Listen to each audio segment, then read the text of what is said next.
Having a physical disability and poor mental health is a battle many are fighting and winning. This is #IGotThis. In this episode of #IGotThis, reclaiming your identity. 2 women, 2 accidents, 2 lives in wheelchairs. Find out what it took for each woman to realize her old self was not lost because of a new reality. Surrounded by 300 acres of farmland, sloughs, and trees in southeastern Saskatchewan, sits Laurie McSimmett's dream home. The one-level sprawling space was designed and built for her and her wheelchair. The ride she often replaces with other faster modes of transportation.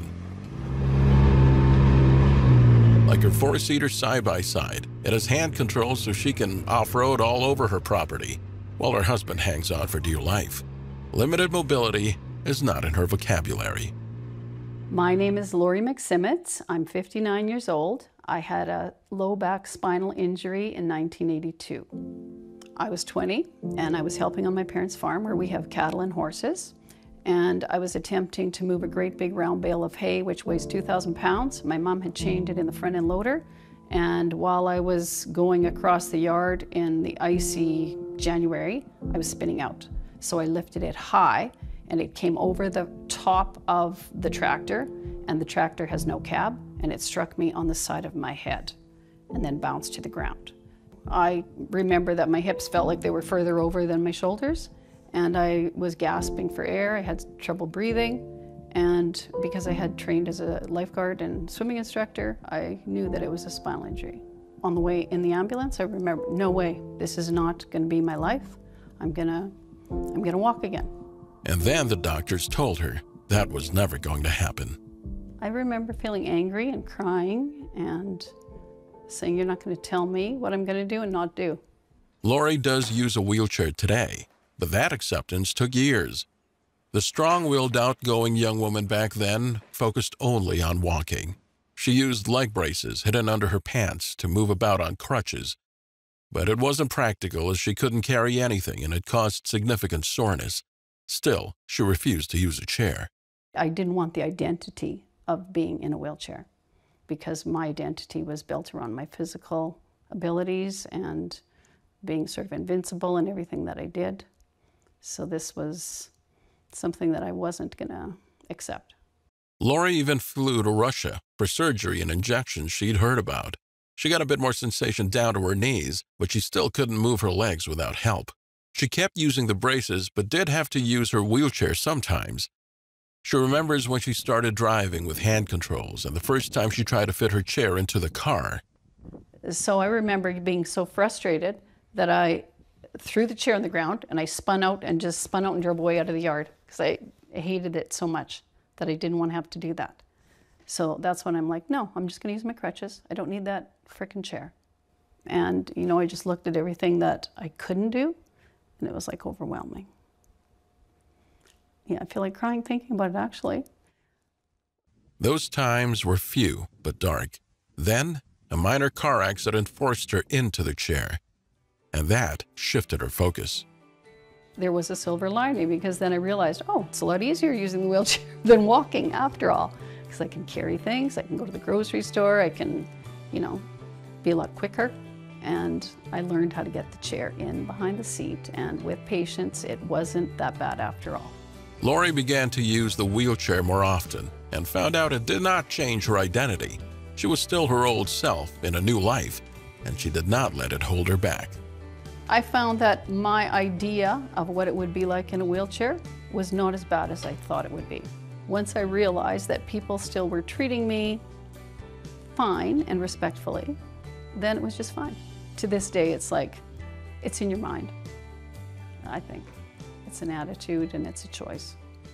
Oh, Bob, can you please get those bowls way up high? That determined, spunky outlook is also what attracted her future husband, Bob Johnston. Yes, that's great. I was intrigued by the positive attitude she had, how she got around, how she dealt with everything, and with interact with other people was very appealing to me. The disability didn't really, in my mind, wasn't a factor. The leaves are starting to change. Bob likes to enjoy the scenery, while Laurie likes to watch it whiz by. It works for them. As the pair have been together for more than 25 years, they were able to have children and careers and eventually build their dream home in the country. Bob, do you want to put this in the oven, please? Bob has always been there to help Laurie when she needs it, or to figure out how she can do it herself. He admits he's had to learn patience. And I struggle with that. I'm not going to lie. I think I push her too much and wish I could get away from that. But Laurie doesn't mind a push sometimes. She's never lost that strong will. That's just her nature. Just go.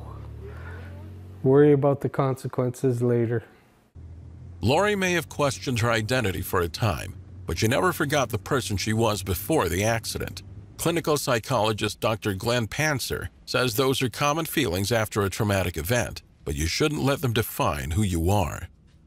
Initially after the injury, everything's changed. Your hopes, your dreams, what you think you'll be capable of, it's all changed. So you're going to go through a process of adaptation.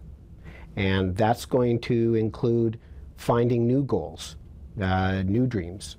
But in terms of your original personality, there will be this shift from I see myself as a person in a wheelchair to I see myself as a person. Laurie now knows she doesn't need her legs to live an active, fulfilling life. Stay tuned. We'll be back with #IGotThis. Welcome back. This is #IGotThis. A favorite spot on Laurie McSimmett's property is the water that surrounds her house. Her all-terrain power wheelchair gets her across the lawn, down a hill, and along the rough, sandy shoreline, so she can kayak. Her husband Bob helps her transfer in and then pushes her out on the water. I like to do something new because I want to break the monotony. I don't like boredom. Paddling across the surface by herself is freeing. When she was younger, she'd flip herself over to swim and then pull herself back into the kayak. She's not afraid of much. That's why a life of quadding and kayaking out in the country with a family who supports but doesn't coddle her is exactly where Laurie is meant to be. Wild and free, fast, speed. It's like this is our playground out here, and we also snowmobile in the winter, and our children snowmobile too, and their friends, so we have lots of fun. Being in nature has been probably the best thing for me. It's kind of like my heaven. Laurie does slow down, occasionally. For quiet and solitude, she paints, often what she sees while out on her back patio. It allows me to use my creative brain, and I just like seeing how it will turn out. Right now it's a landscape of a sky and some bright colors. I like the challenge of doing it, and it is relaxing and it's beautiful. Sometimes it's not beautiful what I paint, but I try. She's also trying her hand at gardening. I think that's a weed. Bob built her custom garden boxes, and she started growing vegetables and flowers. It gives her time to reflect. And I have found that to be quite rewarding, because planting a seed and watching it grow is kind of interesting and new. And it's like who we can be. We can grow and become better people, just like our plants. Rather than focusing on the negative, you find things to be grateful for and to look to the future and say, how can I make my life better? So I think it's good to challenge yourself. When I look back, I remember feeling like very low or very useless, helpless, pathetic. I remember having those feelings. And then I remember how I felt, which was terrible. I didn't have energy. I just wanted to lay on the couch and watch TV. And then I looked at myself, well, where is that going to get me? How is my future look if I continue to do this? And I realized that it wasn't the best thing. So I had to pick myself up and start to make the best of the situation. Like start stretching, start exercising, try and get strong again to get moving and get back in the workforce. Laurie is a mediator. She feels good helping others identify and solve their problems, something Laurie continues to do in her own life, which is why as she gets set to enter her 60s, she is living a life she loves. Finding your place in the world is something another young woman with a spinal cord injury is trying to accomplish, but the setbacks she continues to face are almost overwhelming. My name is Jennifer Gabrish. I'm 40 years old and I have a C5 fracture which resulted in quadriplegia. Today, Jennifer can move her shoulders and biceps, and after a nerve transplant is able to pinch together the thumb and pointer finger on her right hand. This allows her to use her computer and move her wheelchair around her small suite at a senior citizen housing facility, the only suitable place in her small Saskatchewan hometown of Star City. This is not the life she envisioned. 15 years ago, popular athletic Jennifer was living, working, and partying in Regina when tragedy struck at a pool party. There were some guys throwing the football back and forth, and I was there for about an hour just after lunch, and I dove to catch the football, and I landed in just, I guess, just before the shallow end turned into the deep end, and I was instantly paralyzed. I came up, alert and thinking that it was just something I could shake off, and I just kept saying I would be fine, and didn't really know the severity until I got to the hospital. When Jennifer hit the pool pavement, several vertebrae burst in her neck, and her spinal cord started to swell. They informed me that, I was paralyzed, I wouldn't be walking again, and then they ended up taking out the bones and putting in a metal brace into my neck, and then cutting off my hair and drilling in a halo, which would, decompress my spine. And then after waking up for that, it was a whole new world, learning how to breathe and sit up, and that's when everything changes. So that's when the difficult part sets in. So yeah, it wasn't easy after that. Up and away. Jennifer has needed a care worker every day since to get her up in the morning, set for the day, and transfer her back into bed at night. For that first year after her injury, Jennifer learned how to live with her new body and all the health issues that came with it. As challenging as it was, she took it in stride.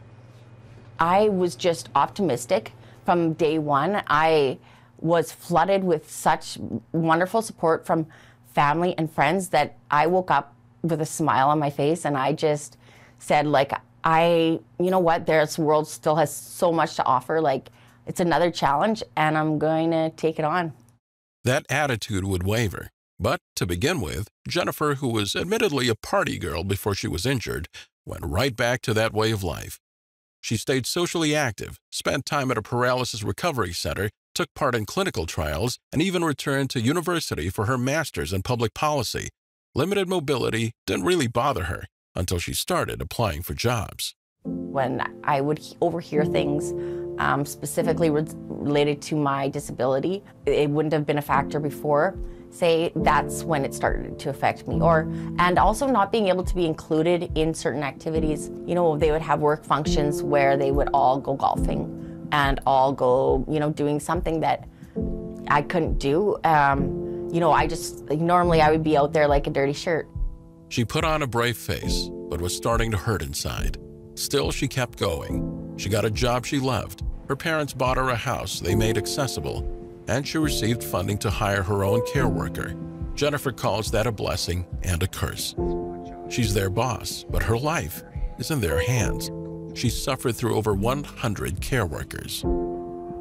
They stole from me, they took advantage of me, manipulated me, left me high and dry numerous times. It was, very, very sad and tough. There were so many mornings where I had no one to get me out of bed just because the worker just didn't show up because they had something better to do. And I am so vulnerable to everyone, and I'm at their mercy. It becomes such a deep hole, deep depression of loneliness and hopelessness. That's been really difficult. Some of the darkest times were when Jennifer developed pressure ulcers and had to lay on her side in bed for months. She was hospitalized multiple times with infections, bowel obstructions, and bone fractures. Her smile was only for the camera. You know, I had a lot of good, trusting friends at that time, but I also developed some that weren't. And yeah, there was a lot of abuse, a lot of neglect, and that resulted in a lot of depression, and especially not being able to work. And that hopelessness and helplessness, the feeling of just not living a meaningful life anymore because my existence was solely just laying on a bed. Jennifer needed better care, so she moved back home to Star City to be near her parents. Busy weekend. Before the move, her parents had been driving 3 hours nearly every week to help her out. Jennifer says relying on them so much has been one of the hardest things to accept. I want so bad to be successful, and I know that I can be, and I have really high expectations of myself, but I see the drain that it takes on my parents and my family, and how they have had to sacrifice so much financially, so much of their time, and it kills me what it does to them because I can't, you know, help myself, and so that's really hard. Clinical psychologist Glenn Pantzer says asking for help does not come easily to some people, and when you're doing it to better your life, that is not being a burden. It's very difficult to make that shift. If you've been fiercely independent, you've been a caregiver or a people pleaser, to ask for help becomes very challenging. And it's a skill. It's a skill that you'll have to learn, because no one gets through life on their own. Everyone gets some kind of help at some point in their life. So being able to accept help, being able to ask for help without shame or embarrassment or feeling guilty, is a skill that's going to help you live your best life. You're going to figure out where they go. And Jennifer has the support of people who want to help her. I'm going to start with this area of the puzzle first. Jennifer's mom, Miriam, is a nurse and had to cut her hours down to part-time after the injury. She is now on call for her daughter at night, often needing to drive over. Miriam may know how to help Jennifer physically, but struggles with the emotional support. It's heart-wrenching, really. I hate having her feel guilty because as a parent, I mean, you do what you have to do for your kids. And that's just the way it is, you know. But it's really, really hurts to see, well, especially when caregivers don't show up, or they don't treat her well, or boyfriends don't treat her well, and seeing all of her losses, because it isn't just the loss of the ability to walk. You know, she's, you know, lovely looking girl, and all of a sudden you don't get to wear those cute clothes anymore and the high boots, and, you know, all, like, she was very active with her, you know, sports and yoga, Pilates and skateboarding and rollerblading and snowboarding, like she did everything. But her daughter says her family, friends, and church support have been lifelines. So has the one passion Jennifer never gave up on. Stay tuned. We'll be back with #IGotThis. Welcome back. This is #IGotThis. Focusing on a fulfilling future isn't easy when you're often confined to bed and unable to get out of it on your own. Jennifer Gabrish passes some of that time meditating and doing yoga poses with her arms. Listening to your breath is very soothing. It's nice to take your mind away from the chatter, because so much of the day is spent just always talking to your worker or telling them what to do. You know, you wake up with someone else in your house, you go to bed with someone else. And so that quiet time is really important and special for your mental health. But if given the choice, Jennifer would spend most of her time out and about with others. She was a social butterfly before her injury, and she never lost those wings.